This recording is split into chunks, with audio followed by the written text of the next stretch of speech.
don't think it's dead. What did you have for breakfast? I had nothing. I had coffee. Oh my gosh, this is such a common occurrence. Nope, nothing this morning. Fasted. Not intentionally, but yes. Okay. Yeah. So it helps my brain work significantly better when I fast. Yeah. That's interesting, because normally people would say,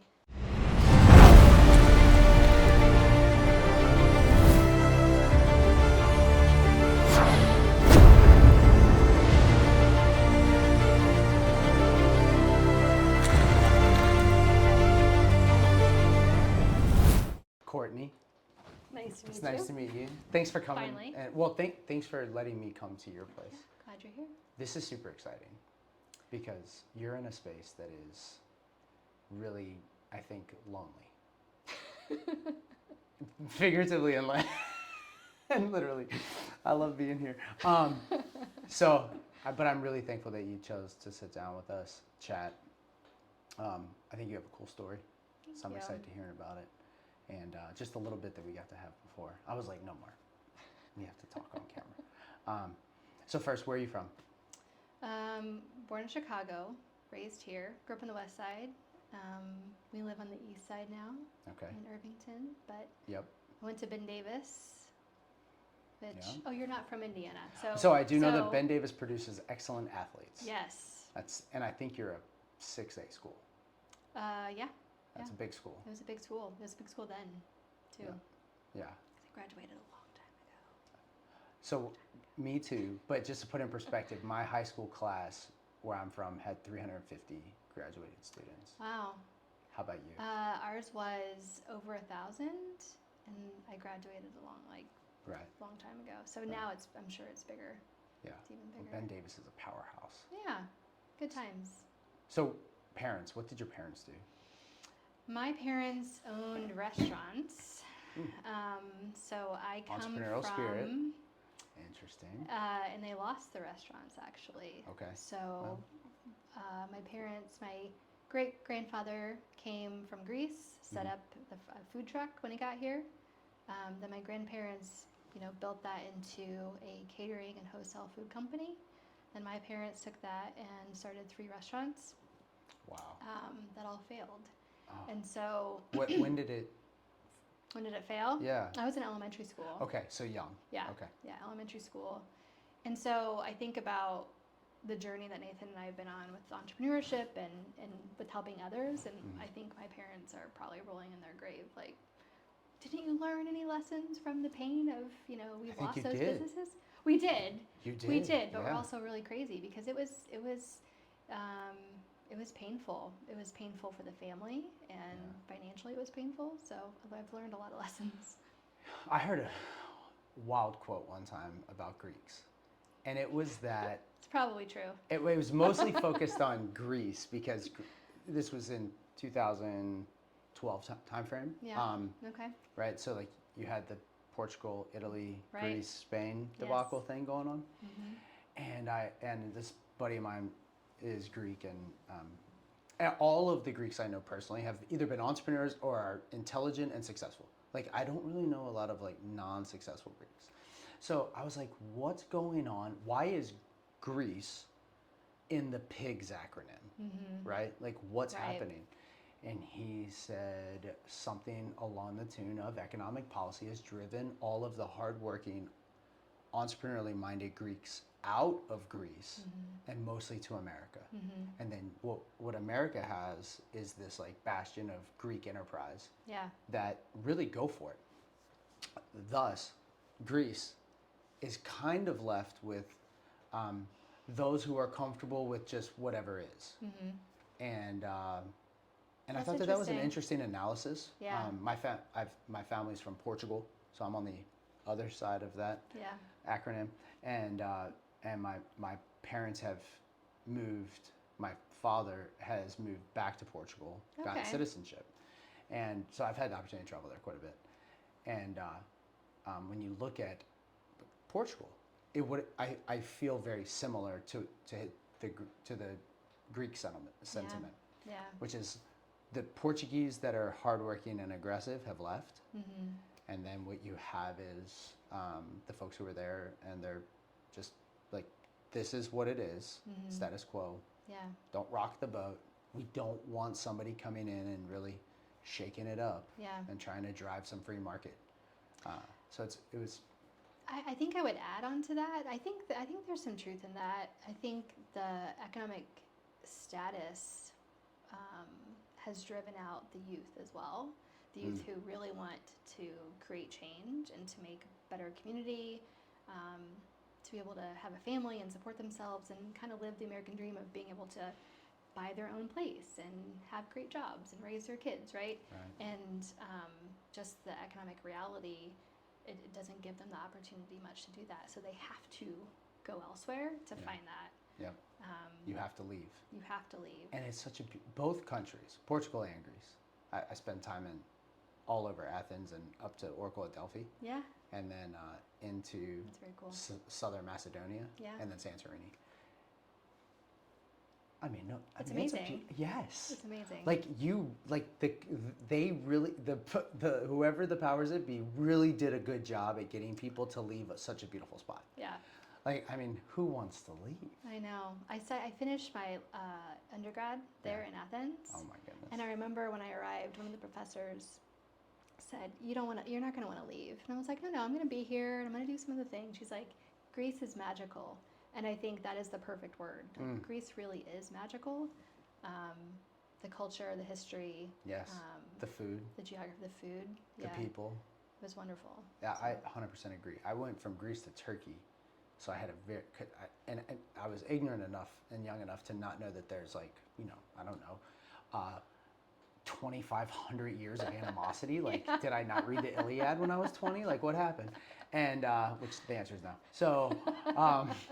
So, I get there and the taxi cab driver in Istanbul, I told him where I was, and he said, well, who do you like more? Oh, no. Like right away. No. And I did you give the right answer? I deferred to Turkey because I was in Turkey. Yeah. And I'm like, I don't know. Like, this is post 9/11. So like there is conflict. Yeah. And so I'm like, you know what? I just think Turkey's probably better. And it was, but then I felt that, and then you read, finally, I went through a great books class after that, and you start reading, and I'm like, now I see, but it's wild to think that much animosity between those two countries. And then you still have Crete that still has challenges. Its own thing. Yeah. Yes. Yeah. Yeah, that's a different podcast. That's a very interesting point. So, but we did go all the way through. So your parents experienced that hardship. That clearly had an impact on the decision that you made. I think it's very cool that you're in the entrepreneurial space with that backdrop, because there's. Yeah. I think so. And you understand I'm talking to Travis Barnes, and He's amazing. Yeah, 100%. And everybody thinks that the idea of entrepreneurship is so attractive until you get in the grind, and then knowing that on the other side, there's not necessarily a pot of gold. Right. But I don't want to speed along too fast. So you Ben Davis. Your parents obviously found their footing, I think.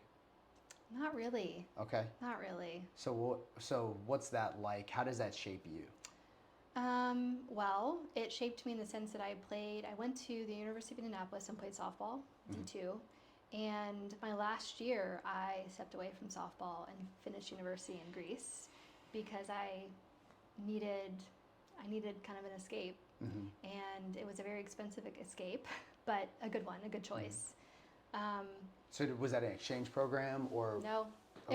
It was a sister campus. It was a sister campus to University of Indianapolis, and it was in English. So it was everything transferred, and I could graduate with the same degree. Okay. But it was on my own dime. I gave up scholarship money, right? And but probably one of the best decisions I've made. That's a really courageous decision. So you're like 20, 21 years old. I was 21. Your parents have to be freaking out. No, I mean, at that point, they didn't have a whole lot of control over. Okay. So whether they were freaking out or not, it wasn't. They might have been, but yeah, it was. I was I think they knew that I was going to be one to just kind of do my thing. Yeah. And so, so finished there. Moved to New York City for 2 years without a job or knowing anybody. I don't recommend that. Okay. What year was this? Do you This mind? was '05 Okay. to '07. Okay. That's awesome. I learned lived a in ton. Midtown. Side In note. Midtown. I lived mainly in Astoria, which ironically is Yep. where the majority of the Greek community lived. It's just a It's just magnet. how- yeah. It happens.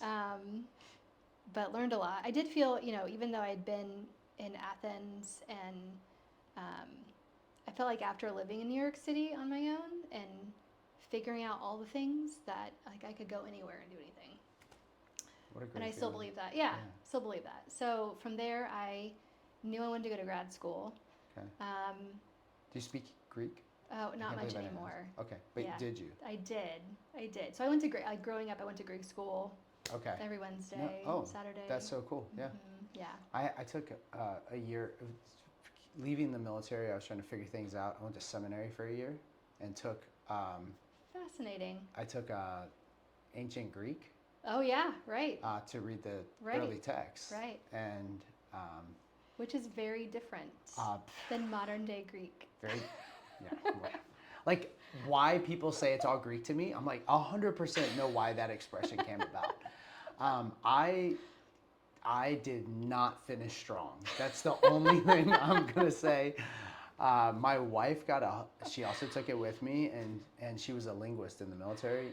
She got 101 in the class. I'm not gonna reference my grade, but it was beautiful being able to learn that language because I mean, Yeah. all of like Western civilization is kind of built on like ancient Greek writings. Right. Right? Like Aristotle sounds great in English, but it was written in ancient Greek. Like that's wild. I remember going to church and with my friends. I'm like, what does that even say? And they're like, I don't know. It's ancient Greek. I was like, oh, okay. Well, at least I'm not the only one that. Did you grow up Orthodox? I did. Greek Okay. Orthodox. Yeah. Yeah. Yeah, and those are wild services also. Yes. I mean, for the record, like 3 hours of standing up or sitting and standing, or it might be on the floor. Like there's no way to know what's happening if you're like an outsider. Like showing up at 25, like not really interesting experience. But the one thing about the community that's awesome is the Sunday afternoon. Yeah. Everybody has a meal together. Yeah. I think All the that's time. super special. Yeah. Which is how you find yourself in Astoria with a bunch of other Greeks accidentally. I don't. Yeah, I'm not sure how that worked out, but I'm glad. Yeah. The story was great. Decided to go to grad school. Wanted to do international work, and so I found a program in Brussels and went also on my own dime. So going to so comfortable with international at this point because you Yeah. spent a whole year abroad. Right. Go to an international city. New York City is incredibly international, so it's not like you came to Omaha, Right. right? Right. And then while you're there, did something happen while you're in the city where like your interest is sparked? I think not. No, I knew I wanted to take time in between undergrad and grad school. I did want to figure out what I wanted to do. Mm-hmm. My undergrad's in political science, so I was thinking, the plan was law school. Some of that was money driven, right? Growing up very poor, I knew I could be pretty good being a certain kind of attorney. And Did you have like what kind of attorney? Business, just okay. general corporate. Barnes and Thornburg sounded fine, or right. did you want something? Yeah, no, it was like I could go do that route. Right. But I think because I was in Athens and living abroad, I wanted to do something different, and so taking that time in New York, and I knew I wanted to go abroad again, and so I found this program that was accredited and in English, and so went to Brussels. Okay, so it was in English. It was in English. I was curious. Mm-hmm. I've known some people that have done an entire foreign study in foreign language, No, and I just think my not. brain would break. No, not in Okay. Flemish. That would Yeah, not. right. That would not work. No, That that's would not exact- work. Right. How many Yeah. people speak Flemish? I don't know. Do you have any? I don't Not a either, clue. but I don't think enough for me to learn it. sadly. Yeah. And they speak I English. didn't pick Brussels because it was Brussels. I picked the program. Okay. So. But it's what a great location from an internet Right. I mean, of course it's international, but it's also a very important place. Right. Internationally. Lots of expats. Yeah, it was getting there was great. The program was great. Didn't think I was actually going to come back. Can to you the share States. what the program was? It was a master's in international political economy. Okay. But it was a smaller group, so you had folks that were taking master's programs in like migration studies or conflict resolution. And this is 2007, 2008? Right. Okay. Yep. Yeah. That could have been important. It was. Right. So in Brussels, studying, what was your plan when you finished? Did you go into it with an exit strategy, or did you go into it eyes wide open? No exit strategy. I knew that the program, I could work anywhere in like business, or I could work for NGOs, or I could work in government. And were there clear pathways? Yeah, there were clear pathways. So I think particularly for the international political economy section, I really wanted to work either for the State Department or USAID, NATO.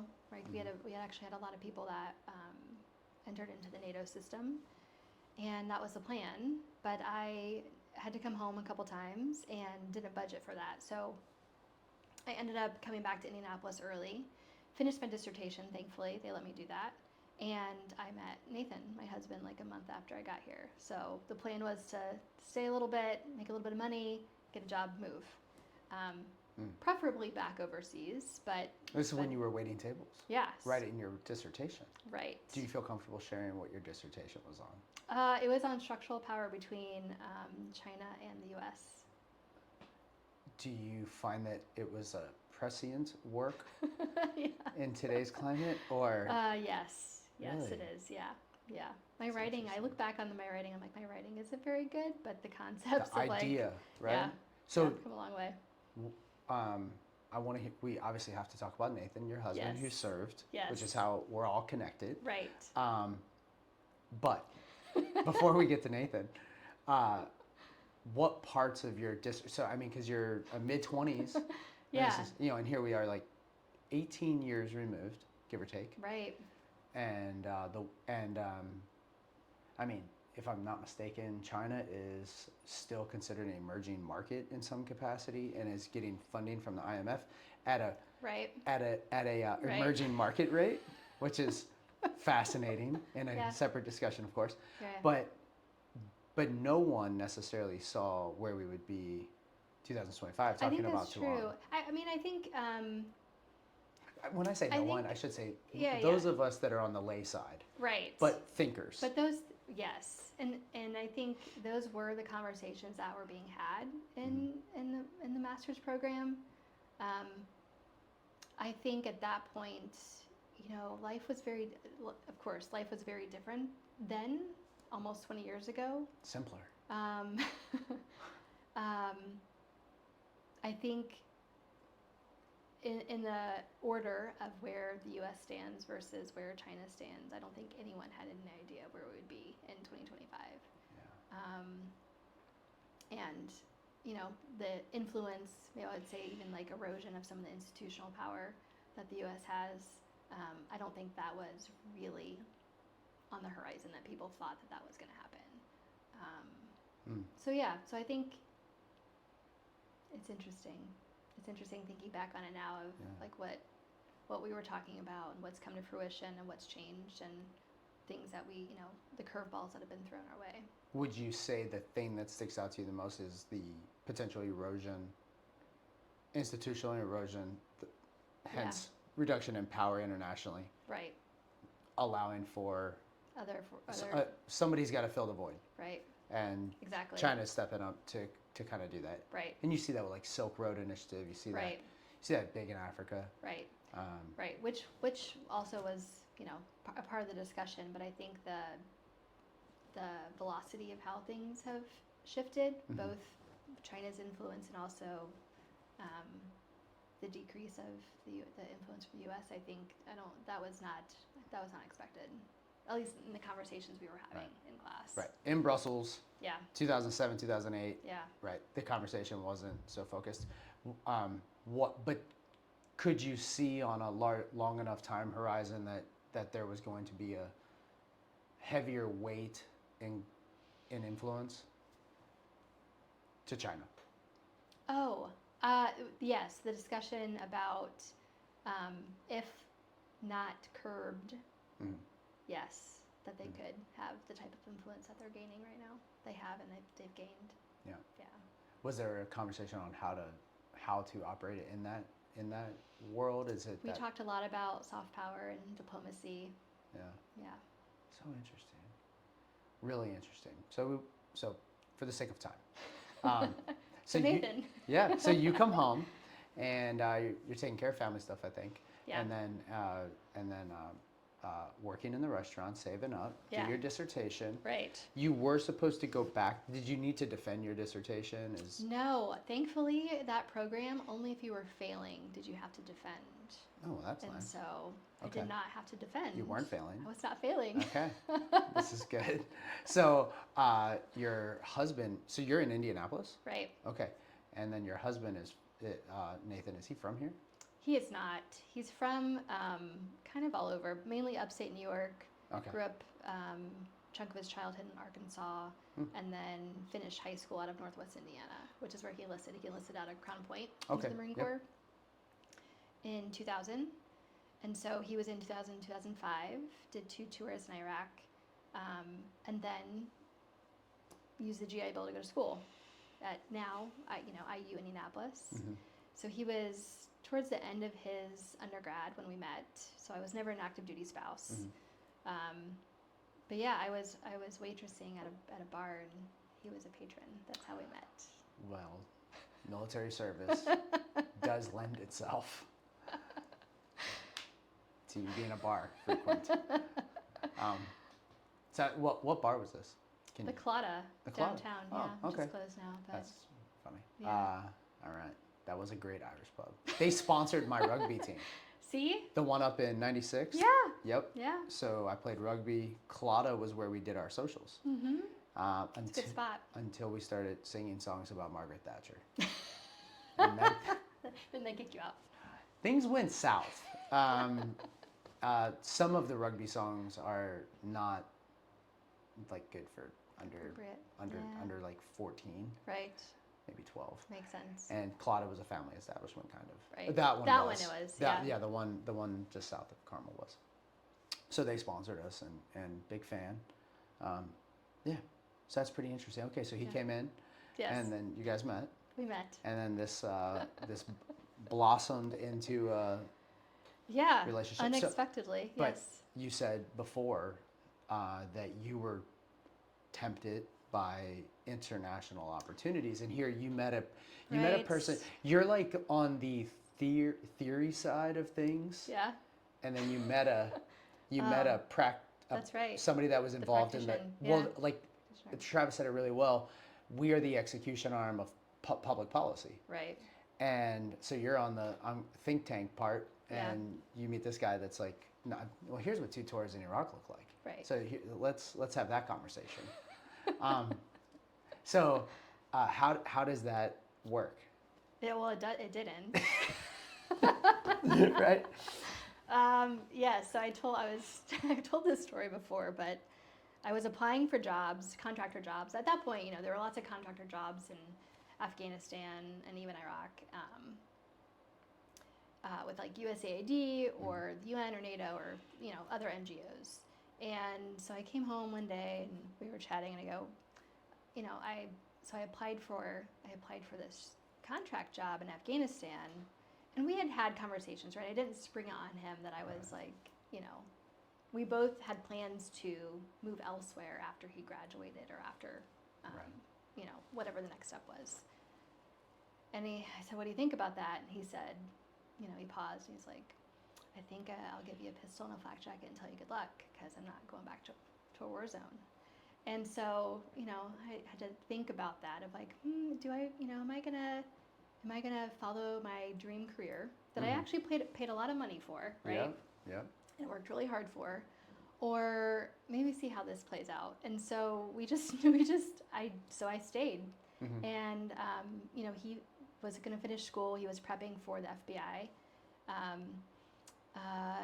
And so we waited. He went to grad school. And so we stayed here a couple years. And in the middle of the FBI application process, he comes home and he's like, so I don't want to do this. I'm like, what do you mean you don't want to do this?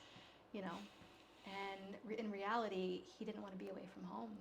He didn't, that particular career pathway would mean he would be gone from his family for weeks, months at a time, right? On assignment. He didn't want to do that. Meanwhile, I didn't want to be away from him with these contract jobs, which would take me months away from him, right? And so we had to figure out what that looked like. Yeah, because now you're to be together. You both have this education also. Yeah. What was he studying for his grad It school? was Homeland Security, public safety and Homeland Security. Okay. At IU Indy? Mm-hmm. Okay. And so when he said, I'll give you a flak jacket and a pistol, and when he said that, did a part of you say, he's saying that from lived experience? Oh, sure. And maybe, sure. and maybe it's not as romantic. Without a doubt. Because I know that it can Without be a romantic, right? Right. But then you have this guy. It's like, this is not romantic, actually. Right. Yes. Nathan's I know you have not met him yet. Yeah. But he, he's very nothing gets him upset, right? But he has the best stoic guy. all the time. That's awesome. Which is amazing. Yeah. And he's very good at reality checks. And this was the reality check. It was by one line. Yeah. And that's classic to those kind of humans. I'm not that, and I'm jealous. So I can hear that being said. Yeah. Because he's seen it. Yeah. And here's where this is going. So, but you guys are dating. That's right. Okay. Newly dating. Yeah. Oh. Oh yeah. I mean, it had been a few months. Wow. Yeah. So Yeah. that's a powerful. That's a pivotal moment in the relationship of the Zauggs. Right. Yeah. Yes. Okay. All right. So he's doing the FBI process. Finds out. You have a few shred outs, I think. Yeah. That he could have gone. Right. And with his experiences, there's there's only maybe one that would have been super attractive, and then that one does take you away. Yeah. And now you're not going to be away. So now you two know, this. What We we kind of gonna want to hang out with each other. Right. And we want to have a family together. Right. So, what do you guys do? We spin our wheels for a while. We stay in Indy. We actually end up applying for jobs, it seems like, everywhere. I just want to. You also have a master's. Yeah. While in international political economy. Mm-hmm. And are you still bartending at Claudia? No. Oh. No, Darn. I'm not. No. So I was very fortunate, and by the end, after I finished my dissertation, I got a job working for the Indiana Economic Development Corporation, attracting foreign direct investment. So I was very lucky. Yes. Also in a time, 2008, which was a huge recession, right? And difficult time. The fact that I could get a job right away doing maybe not the exact work that I had planned for, but adjacent, right? Mm-hmm. So I feel very fortunate about that. Yeah, that's a really, talking about this conflict, and we're right at we are at the beginning. Right. How was Indianapolis affected by? So I was in Florida. We were horribly impacted. Yeah, there were a lot of layoffs. It was tough. It was a tough time in economic development. It was a tough time for Hoosiers. Mm-hmm. I think we rebounded pretty well. We had good leadership at the state. Okay. But it was tough. It was tough seeing, I get the job, and then the work to try to both attract and grow existing business here just plummeted. Right. Because of the recession. So it was a tough time. So the housing market may have been a hair, not insulated, but maybe not as Florida, we saw like a 200% I don't remember loss. about the housing market. We were renting at the time, so Yep. yeah, I don't That know. was smart. accidentally. Yeah, right. Right. Yeah, that was not intentional. Yeah. So, and no layoffs at the state level, or Not where at we least- were. Okay. Not And where I was. what did Nathan end up doing? So Nathan was still in school. He was Okay. finishing grad school. So we got married in 2010. So he must have finished. Let me think about this.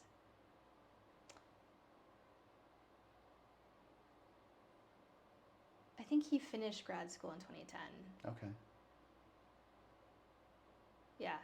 It was either 2010 or 2011. So he must have been the last year of undergrad and then decided to go to grad school for 2 years. Mm. So that's what it was. So when we decided to get married, we were still like, okay, we know that both of our planned career pathways, which we really wanted, wasn't conducive to being together. So we kept applying for jobs out of Indiana. Mm-hmm. We kept coming in like second runner-up, first runner-up, right? Real great fit, but competitive job market. Yeah, Right. and like, frankly devastating of like, oh, they fly me out and I don't get it. So he started doing remodeling projects on the side. The work that he was doing at the time was not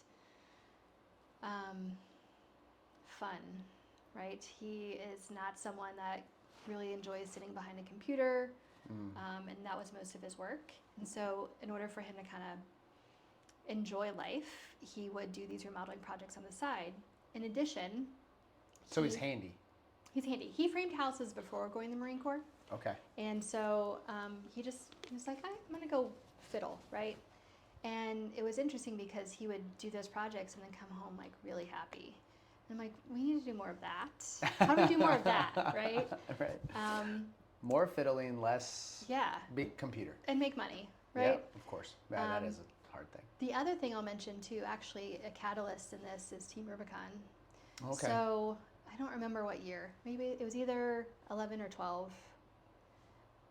November 11th or 12th, maybe 13th. And he finds out about Team Rubicon. Mm-hmm. And he's like, I think I want to do that. Great organization. Great organization, right. Led by Fighting the fight. Another Marine, right? That's right. A couple Marines.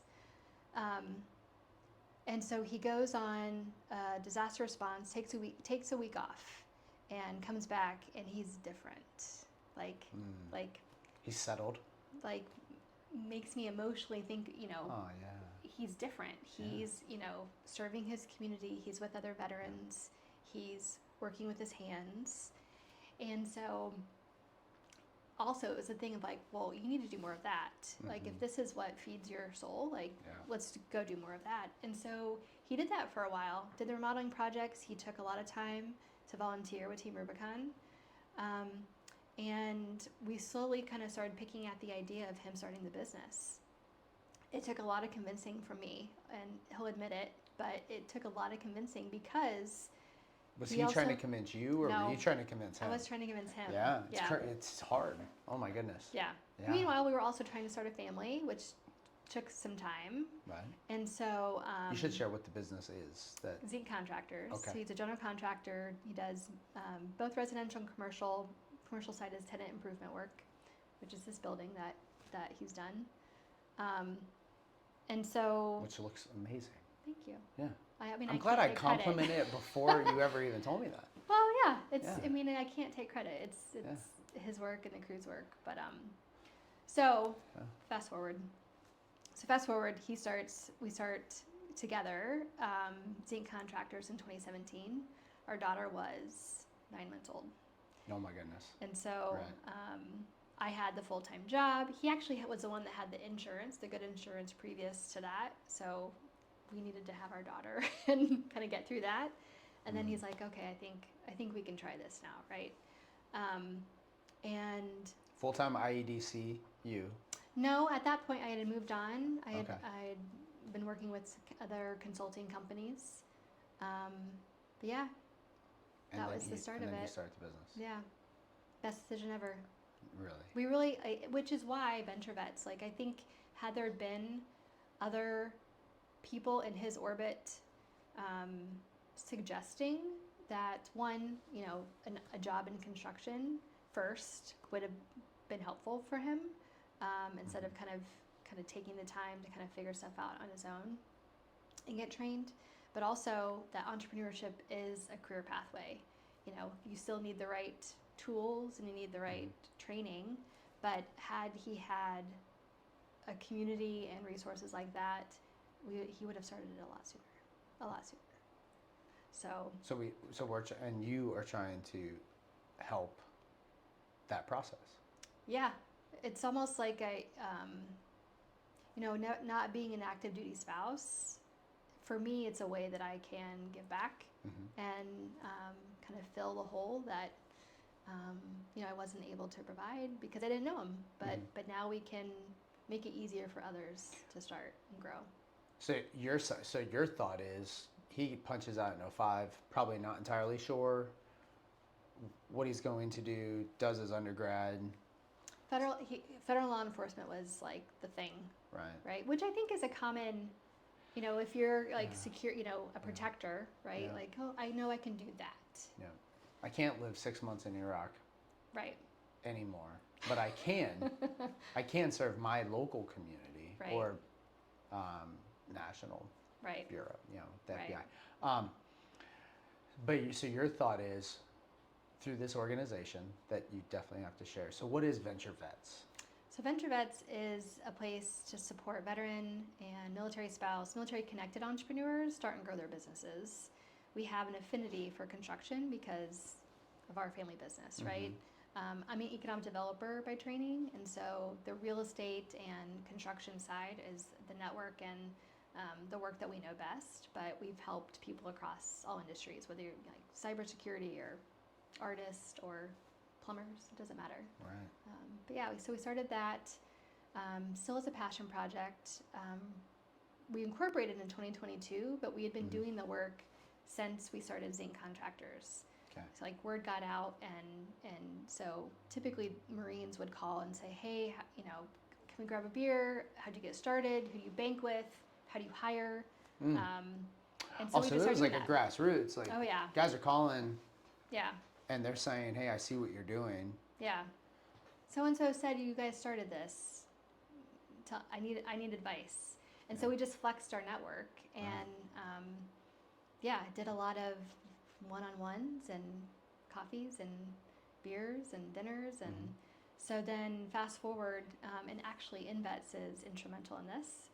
So we were working with INvets to try to hire folks for Zinc Contractors. And Westwood, I met with Westwood. Yep. The founder. Yep. And he was very generous. And we were talking, and I go, look, I need to bend your ear for a minute. He's like, oh, tell me. And I said, I understand that you are working to attract veterans and families to the state. I said, but there is a void of supporting the existing veteran population here.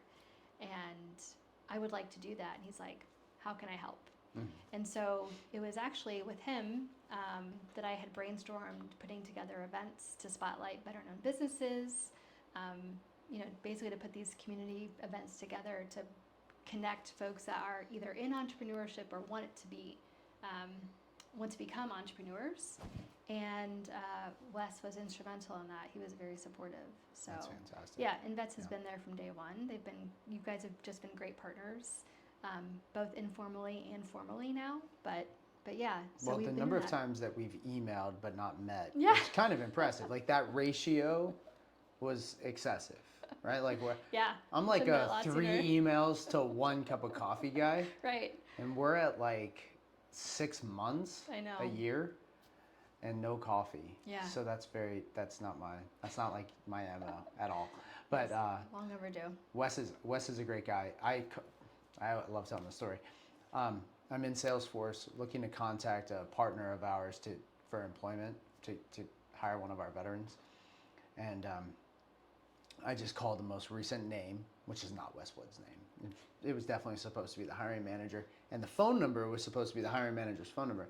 So I call, he says, hello. I say, hey, I'm looking for this person. And he goes, well, I was like, I'm Jesse with INvets. He's like, well, this is Westwood. I'm like, well, your phone number is somehow... Oh, interesting. So I don't know if something happened in the system, Salesforce, but we had never met. Everybody had always spoken highly of him. and I was like, well, dude, let's shoot the bull, man. Like, Yeah. tell me what you got. So we ended up talking for like an hour and a half. That's great. Yeah. That's wonderful. He's down there, doing his thing on that farm. Yeah. Yeah, he's having a good time. Yeah. So we had a really good chat. But helping the veterans that are in the entrepreneurial space, Right. is how many businesses, or I mean, you don't have to like be very specific, but like, are there a lot of veteran-owned businesses in the state of Indiana? Oh, there's a ton, and actually, a lot of them. If you just go off the numbers that are like you're certified, the number looks like it's not very big, but that's because most are not certified. The list is huge. When you say certified, So it's certified by the state of Indiana, like the Department of Administration, that you Okay. are a veteran-owned business. okay, Right? so like I recently created an LLC with the state. Right. Great. That probably looks like. It looks like nothing A ve- unless you are certified as a veteran-owned business. Okay, Yeah. I wonder if I did that. That'd be interesting. We can help you. We'll find out. Yeah, Yeah. we'll talk off. We'll We can talk do after. that. Yeah, I have this vision for a survival school. That's fabulous. And so the name is Full Tang Survival, which a knife that is of any quality is full tang. It doesn't bend under I pressure. didn't know that, but And you put a lot of pressure on your equipment. So that's the idea. But that's a great idea. but it was a passion. So when 2015, I was with a sales. So there were a group of us in sales, and we were walking East Tennessee. We were on like this hike, and it was a leadership thing. And we did well economically. We drove nice cars. We wore nice suits. Here we are in Tennessee, and it came to me like, what happens? Like, I just threw it out there. Like, anybody here know what to do if we were radically lost? Like, I'm killing you, Right. but that doesn't count because I shouldn't have to eat a human to survive. Right. I should be able to like look around and figure something out. And to the person, not one of us had an idea of basic land nav, how to purify water, how to filter water, how to. None of us had hunted Oh, interesting. at that point. I mean, it was just classic. Like it was so embarrassing. What happens? And right, yeah, so like that was like the thought to me, and I'm like, man, I don't think I'm proud of this. So This is pre-Air Force. pre Okay. becoming a SEER guy, Yeah. and it's actually the catalyst to making the switch. And I'd always wanted to serve. My father's not a fan of the U.S. government, hence the reason why he lives in Europe. But so at least he's like a person that lives by conviction, I suppose. But so I go back and I kind of build a business plan for a survival school, and I look for who I should hire because obviously I can't hire me. So I built out and I started like looking for, because then I figured I could broker it. And then I can Right. learn the skills by Right. just attending. Hey, I'm your right hand dude. I have no idea what you need, but if you need something, you can tell me because I'll do anything. And then came up with the price point. Figured out all the like. Okay, here's where we need to be. Okay, need some land. Have land. It's not super expensive to run a survival course because the whole premise is that you don't have much. So that's a really nice business model. Interesting. Right. Okay. Yeah.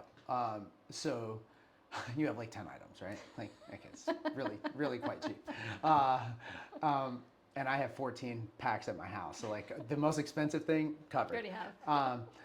So build it out, and then I come across SEER guys and gals, and I was like, well, I can hire them. And I was like, that's even worse. So now you're just gonna only hire the people who can do the thing that you wish you could do, but you don't know how to do. Like I filtered through this horrible thing, and then I came to, what ended up being a career Yeah. in the military. Resigned from that position, and then it took about 2 years though, from like inception that story. to going, and then like while I was in, I mean I was not a layup by any means. Like 33 going through a selection course, being told I'm like the worst leader they've ever seen in their life. I think they were serious, Pretty sure. And then like I go through this training, and all along the way, like it was dicey. Like it was pretty interesting. But I made it. But you made it.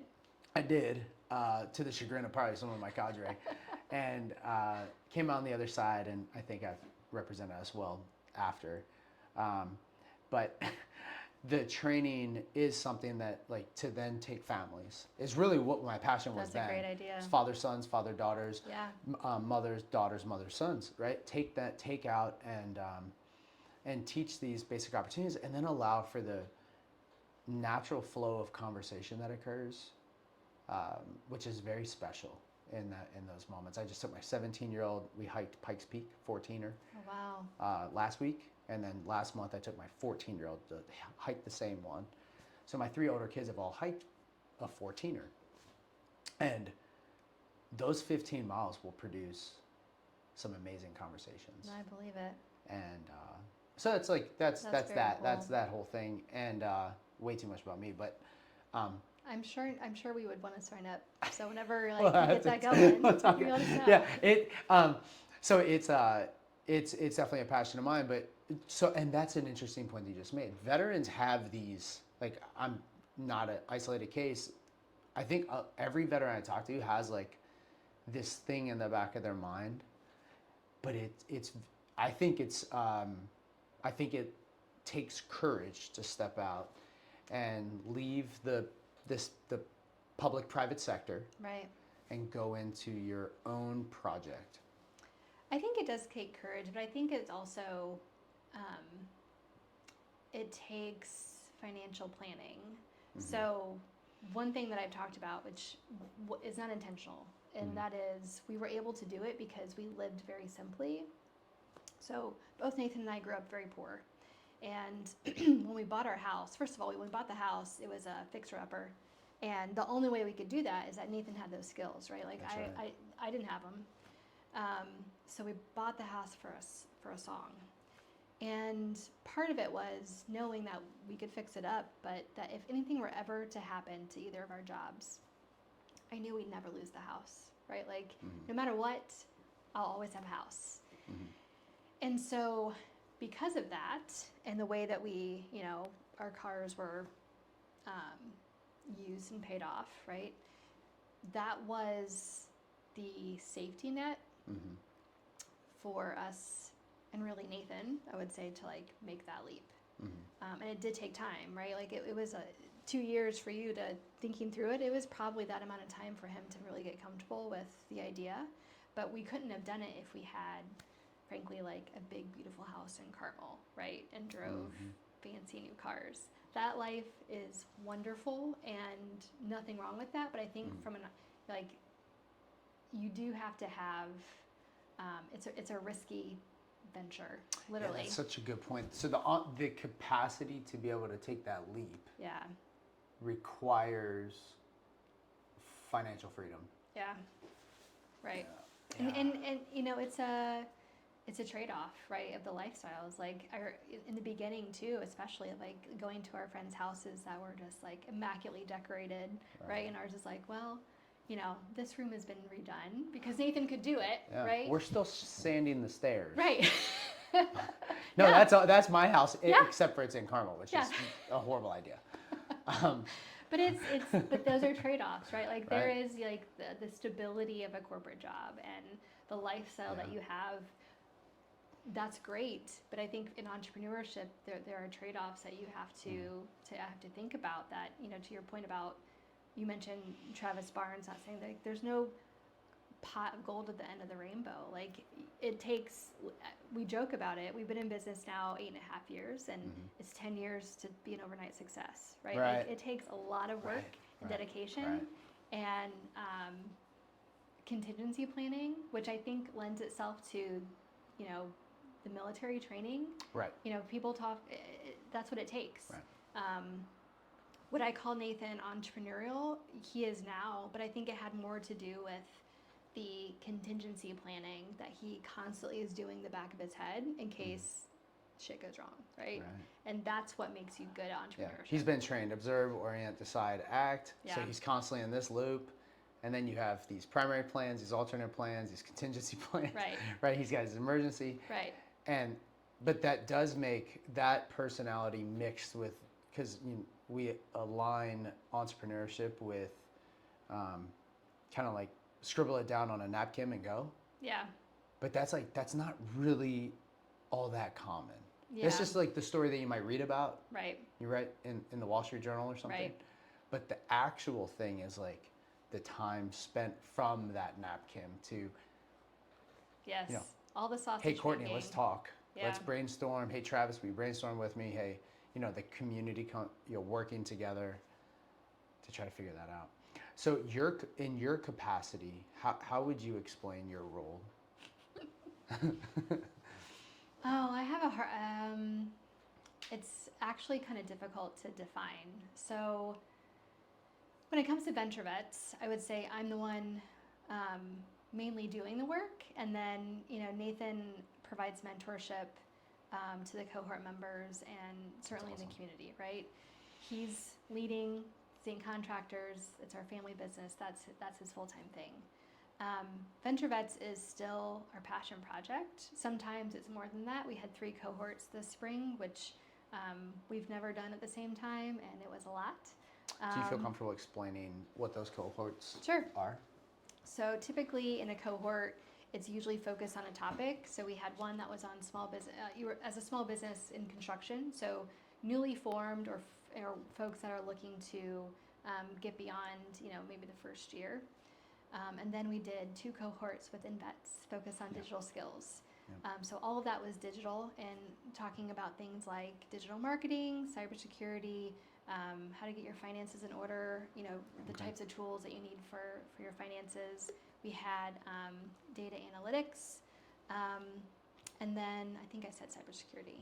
But essentially what the cohorts focus on, and depending on what they are, it's meant to create this one community of not only other military connected entrepreneurs, but also mentors and subject matter experts. In addition, it's how to build the business, right? So it's some of it is technical skills related to the specific industry. More often it's what do you need to make sure that your business is successful, right? So that's what it's when would you recommend, how early can a person get involved in a cohort? So cohorts are, there's no cadence on a cohort. The next cohort we'll do is construction tech, and it'll be in 2026. Okay. So for the next phase for us, we are fundraising for our first venture fund and our first venture backable cohort. Okay. But we often get calls from anyone that is has an idea and doesn't know how to get started or where to go, or has newly established their business or franchise and is looking for mentorship and help. We get lots of folks asking for financial resources, whether it's grants or loans or venture capital. So anyone can reach out at any time. So with your mentorship, that's something that's become so I've had a vision for like a year for a mentor program that INvets has a mentor firmly rooted in each sector of the economy for the state of Indiana. That'd be great. And partly, I'll share my reason, is because the HR team oftentimes is my biggest stumbling block. Yep. So I have great human in California, soon to be a veteran, and we're the eyes and ears on the ground. Right. So I have great company with one impediment. I need that impediment to go away. So that's training for them, and we work on that. We work on training the team. I am not SHRM or PHR, nor will I ever be. Right? It's not my skill set. But what I can do is find a veteran that's a key decision maker in an organization. Right. And have that facilitate. person mentor. Yeah. And then facilitate to down to my HR team, that HR team. Right. This is a great candidate and why. And it was like a vision of mine, and late, maybe 23, right? But I just didn't have the bandwidth. So now we have the bandwidth, and it's like on my priorities list is to establish that mentor program. You mentioned Nathan as a mentor. Do you also have other mentors? We do. I we see have overlap several. here, potentially. Yeah, we do have a lot of mentors. Personally, I mean, I think one thing that I have unintentionally focused on in my career trajectory is surrounding myself with other women in business who are entrepreneurs that are typically older than I am, right? And it's interesting where even, fresh out of grad school, freshly married, whatever, and I cold called people, and all of them said yes. To be a mentor. Yeah, like just can we Yes. go to lunch? I really am struggling with I don't know how to navigate working and communicating with a boss that doesn't seem to really like me, and we're not on the same page. Right. Or hey, I'm thinking about going off on my own. So 2 years after Nathan and I started Zinc Contractors, I launched Plaka, which is my consulting practice. And I remember actually being more scared to do that than Zinc because it meant 2 businesses under one roof and no steady cash flow. And Nathan was like, "Oh no, we've got this." And I'm like, "No, I feel much more.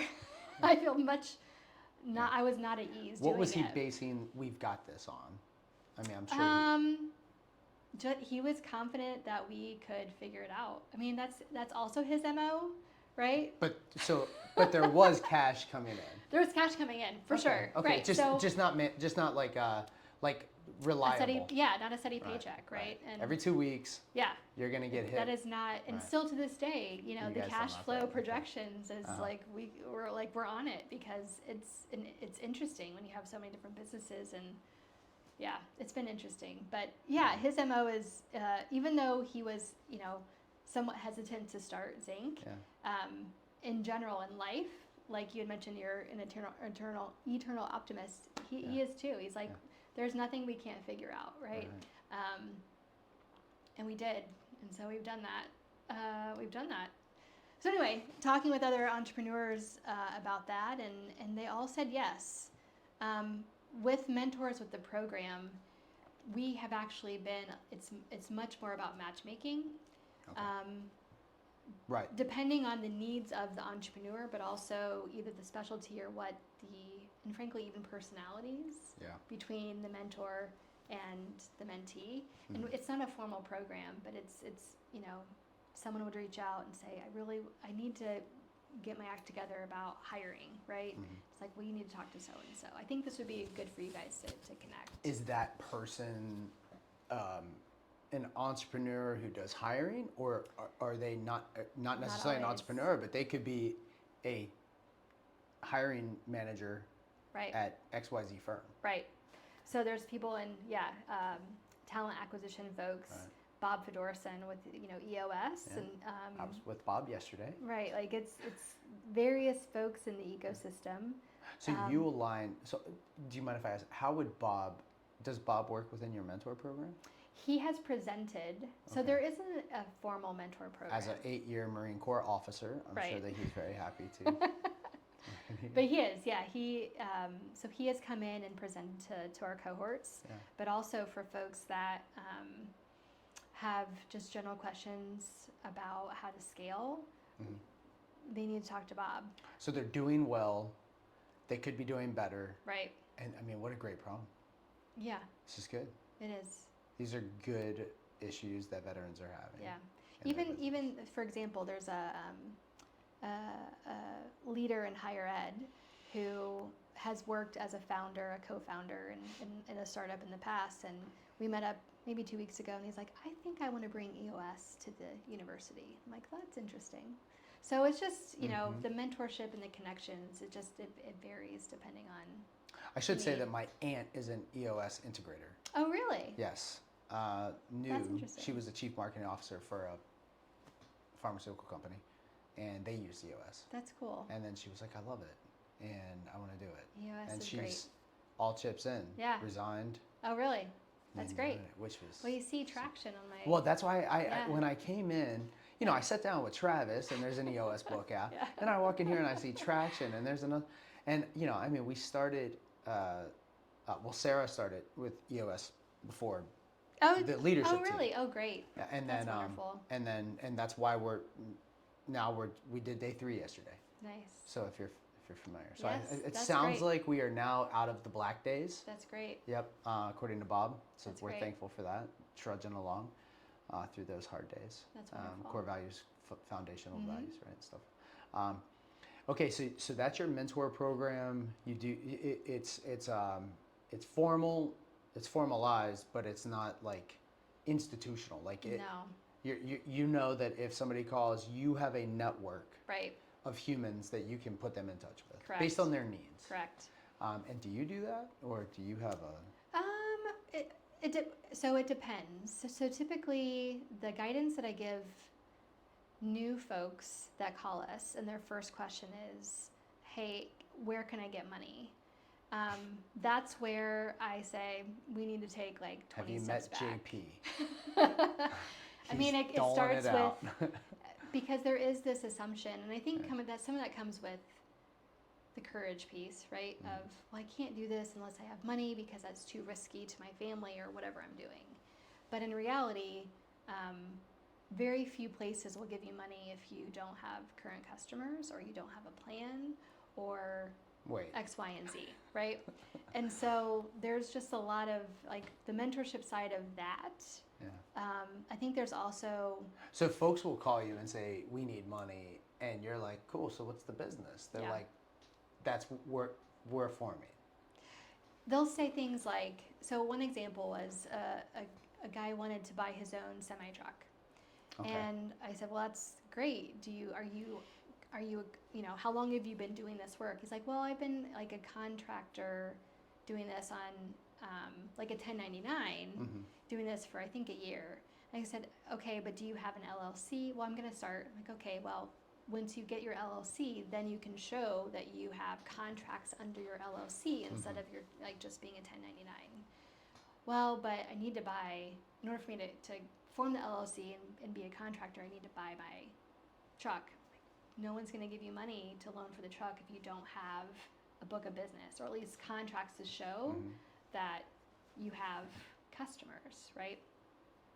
And so I think there's that misconception that we get a lot. There's also folks thinking that there's so much shininess around venture capital, and my heart is in small business. Right. We are a small business, right? Construction is a Main Street business, and people. There's a lot of, I think, misconceptions is the right word of that they can get venture capital or angel just for the investors. sake of total ignorance, we never know who's listening.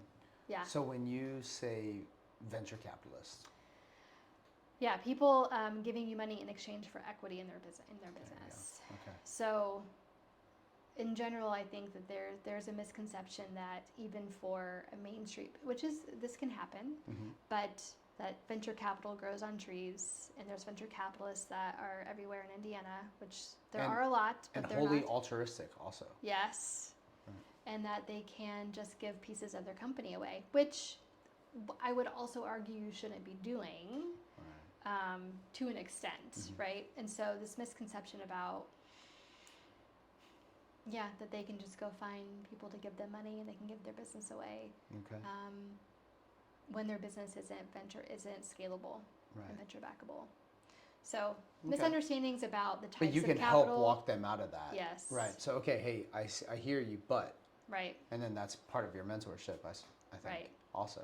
And then I don't hear from them for a while, and then they'll call back later, right? So which is good. Like Okay. I mean, I think the other thing too is if people go through, and this has happened, if people go through in conversations with us or the cohort program, and they come out of it and they're like, "Yeah, I don't think that I want to do this." I'm like, that's actually also success to know that you're not set. You don't want the pathway for entrepreneurship. Right. Like knowing who you are and what you want to do is very important in order for you to be successful in your business. Yeah, absolutely. And then you brought up angel investing. Do you want to give an example of? Sure. So typically an angel investor is an expert in a specific industry. Here in Indiana, there's a lot of folks in like marketing, tech, and SaaS, right? And so there's someone that has made a lot of wealth, and they want to typically encourage or support other new startups in that particular industry. And so they will give money in exchange for equity, right? But also provide mentorship. But that, again, is really targeted towards scalable tech, mostly focused business models, not construction, right? Or if you do, if you do have construction, a business, then they become an investor and a partner, but they're not listed as like an angel investor. Right. So. Interesting. Okay, and so thanks for explaining that. It's helpful to someone, I'm sure. And then your cohorts, though. So you did your 3. We did. Complete. How much work is that? It's a lot of work. It's got to be a lot of work. It's a lot of work, but worth it. Yeah, it's a lot of work. We have a system set up, thankfully. We've been doing cohort programs since 21, either 2020. I think in 2021 is when we started the cohort programs. Originally with Bunker Labs that came to town, and we led that program. So we have a system in place, but it's a lot of work. I mean, the main point of the cohorts is the community and the conversation. The curriculum, still valuable, but it's the connections amongst the group and the mentors and the subject matter experts that actually makes the difference. And that means showing up, right? In addition, we try and put on events every other month or so. Mm-hmm. For a couple years, we were doing it every month, which was a lot. So we've cut back a little bit, but those are also really important. To your point about your INvets summit of getting people together in the same room over food and drink, having regular conversations and building relationships, like that's what actually moves this community forward and changes lives. It does. The opportunity for veterans to get together, employers to get together, in your case, aspiring entrepreneurial veterans with active duty entrepreneurs. Right. Right? I mean, they're in it. Right. And for those groups to be able to come together, I joke about Planet Fitness, judgment-free zone, but like, that's what we need. Yeah. We need that. We need a place where like people know they can come together and like they can say whatever they want within ethical and moral reason, and somebody's gonna be there to guide them through whatever they just said. Great idea. Yeah. Horrible idea. Let's chat though. Right. We need more environments. I do believe that it's odd because we have more communication available to us than any other time in the world, and we have less quality communication happening. I think that makes sense. Yeah, it does, because it's like we've commoditized communication, and it's not for. Well, people are just starving for it, and that was what I saw personally. Like watching the event, they were just so happy to like come together with and shake hands with like fill in the blank company. I mean, that company came down from Lafayette, and they're chatting with this guy that has been out for about 6 months, and is he going to work there? Who knows? But man, did they have a great conversation? Yeah. It's just, and you're providing that. To that point, I think what I have said often, like putting on my economic developer hat, what I've said often about the military connected community is that there's an automatic foundation of trust and openness, right? I see that as the times that I have randomly emailed very influential people on LinkedIn that are typically Marines, and I'm like, hey, listen, like my husband's a Marine, we're doing this. Can I have like 20 minutes of your time for advice? And they always say yes. Yep. Always. Yep. That foundation of trust is what people in public policy and communities try to replicate and can't do it well, or it takes a long time. And I feel so lucky that we are part of this community. In me, even being like, I wasn't an active duty spouse, right? But we are trying to be a conduit to get this community together where is actually it's the special sauce and where the magic happens is that connection. Yep. That I don't think it can be replicated. So from a how would you or VentureVets define success? I mean, I think I don't know, which I think we are. Like, I feel like we are successful because we see folks growing their business. I mean, everyone that has gone through the cohort, we're on their, newsletter and on their social media, and we see all the things that they're doing, right? And being able to support their families and hire other people, that's success. Yeah. I think long term for us, I would love to have to hire and to build a team for VentureVets. So that's the vision, long term. Oh yeah, that would be awesome. So what is your vision? Yeah, I think having it be, we're at this precipice of, it's been a passion project and something we will always do regardless. Like, we'll always help. But having it be a little more broader, so much of the work that we do is just Central Indiana simply because of capacity. And so how can we partner with other organizations like INvets and others that we can take it to other parts of the state? And we were able to fill that. Well, yeah. You were. I mean, we also helped, right? Yeah. I think. Yeah. That last cohort. Certainly. And it makes sense. This 100% makes sense because we have all of these veterans. I mean, when I send an email, it goes to 910 veterans. Yeah. And that's only my small little footprint of veterans. When INvets sends an email, there's thousands. Right. And within those thousands, there's some who, maybe it's not on the tip of their lips, like entrepreneurship, but they know that they aren't sure if they can make it in corporate America. Right. or don't want to. Right. I think that's the other thing. Another shout out to you and your team. We've been, Nathan and I with VentureVets they've been very intentional about how we help. Since we started the first business, the ecosystem here in Indiana and frankly even nationally has continued to evolve and grow in a positive way. So we don't want to duplicate what's out there. We want to fill in gaps. And so I think for us, aligning with other partners that are doing some of this work, even nationally, we'll refer people to them, right? We're not here to be like, this is just ours and it's Indiana, so therefore we are the ones that have to control it. It's not how we work. Like, we like collaboration and partnership.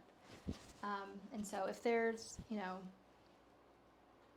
success to me means if there are other partnerships that we could do with INvets and others throughout the state, where we are complementing work and not overlapping, that's where we want to be. Yeah, I like that you said that because I have had this vision of bringing all of the nonprofits that are veteran focused together to go through who we are, what we are, what differentiates us from one another. There's, the Venn diagram is enormous. It is. But so we're all gonna overlap to some degree, but man, that white space is really powerful. And we don't do, I haven't quite spent the time that's necessary to figure out how to make that project happen. Yeah. But I talked to a retired Marine, 05. He's in South Bend. I'm gonna have him on the podcast soon. He said there are 1,400 nonprofit veteran organizations in the state of Indiana. I believe it. I 100% believe it. And he's a retired first sergeant, so his heart just continues to serve the Marine. I mean, he's 20 years he's been out. Yeah. He was in for 23, been out for 20. Yeah. And he's still serving the Marine. I think Nathan's also been out for 20 this month. He punched so. out in 05 Yeah. and here we are. I mean, that's a big deal. But that guy still, he picks up, he's still doing first sergeant duties. Yeah. he's still caring for his Marines. Now he cares for more. Right. You know, but 1,400 is what he said. I was just because when I first came in, I'm like, so they do this and they do that, Yeah. and we do this, and then ignore the conversations that are not helpful. But I would love to bring us all together. Yeah. And I think INvets is strategically positioned to do something like that because like VentureVets is serving something that we just want to funnel them right into. Right. Oh, you want to do a cohort for cybersecurity? Yeah. Cool. We want to get veterans in there because so many of them want to get in. Right. But what's the pathway? Yeah. Is it Lincoln Tech? Like, Right. we got to talk about this. Right. Because I don't know. You Right. know. So it's awesome to be able to have that as a resource. What else should we talk about? So we're back. Yes. And we talked about success for Yeah. VentureVets Yeah. before the CEO of INvets wanted to have a meeting with you.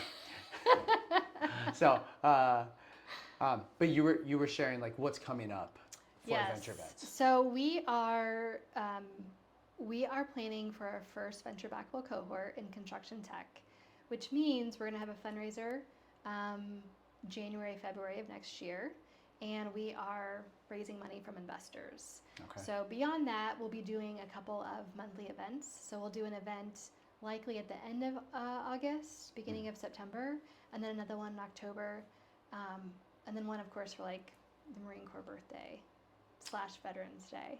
Yeah. But Country and Chesty Puller. That's right. Right. So we'll have some social events coming up, but no cohorts until 2026. When do you know when or No, is it? sometime in the No. winter. Okay. Yeah. Oh. Like beginning of the year. Gotcha. Yeah. Okay. Interesting. And that will be in construction. It'll be in construction. So how do you decide what a cohort is going to focus on? Great question. So we take a look at what is happening nationally with cohorts being led by folks like Warrior Rising or IVMF out of Syracuse University, and try and fill in the gaps. And also leaning into our strengths and our network, which is construction, right? Construction and real estate.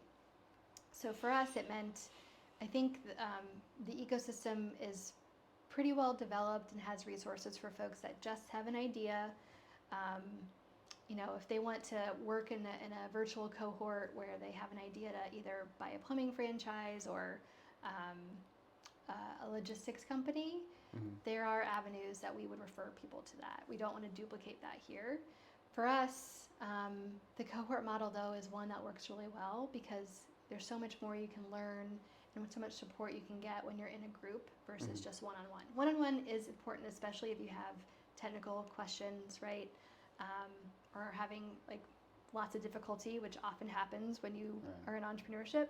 But the cohort model works really well because you not only do you have the mentors and the technical experts, the subject matter experts, but you have a community of peers that are going through it with you at the same time. Interesting. Well, I think I heard yesterday the guy from BlackRock, Larry Fink, said that we need 500,000 electricians. Mm-hmm. Is that true? Oh, it's true. Okay. Yeah, electricians. I can't imagine he would lie. HVAC. Okay. Construction laborers. I mean, the industry is wildly understaffed. Right. And also the industry lags in tech adoption. And so that intersection of construction tech is really the niche for us. No one else is doing it nationally. And when you came in, we had a conversation about leadership jobs versus kind of front, on the line manufacturing jobs, right? And I think because the majority of people are enlisted, there is still a little bit of an inclination to want to use your hands. And I think culturally overall, so it's not just military specific, but I think in our society,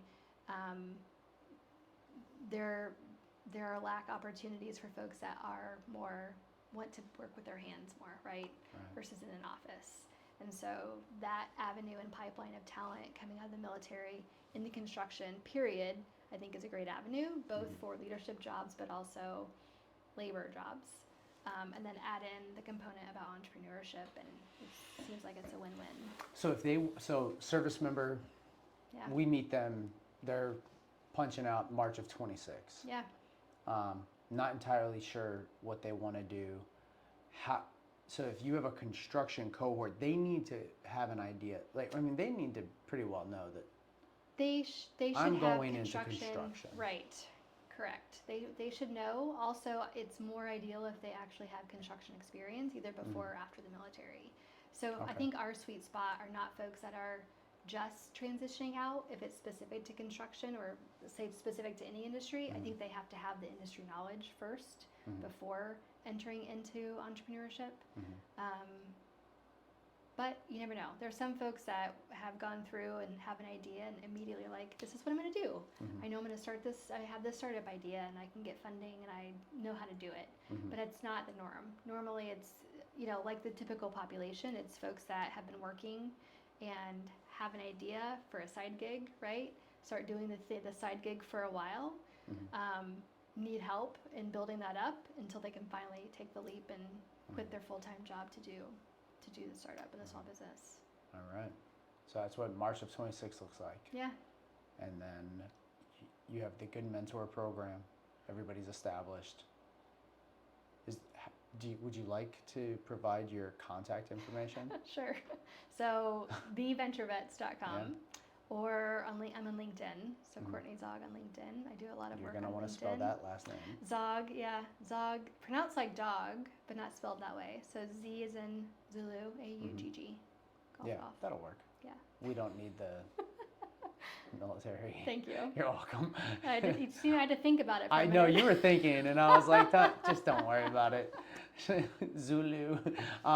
So, all right. Well, I think that this has been awesome. It's Thank a pleasure you. to have the relationship Likewise, with you yeah. and to help the veteran community wants to get into entrepreneurship, but also this is just the beginning for me with you to be able to brainstorm out some of those other ideas in the mentor space and probably have you help me with full tank survival. All right, Courtney. I look forward to it. Thank you. Thank you. It's been awesome. Yeah. 3 very high life stressors would be losing your job, your healthcare, losing your home. That's happening all at once to transitioning service members when they're getting out of the military. That's where INvets comes in, where you know everything on the back end is taken care of and you can focus on transitioning well. INvets is a 501c3 nonprofit dedicated to helping transitioning service members and their families find great careers and communities here in Indiana.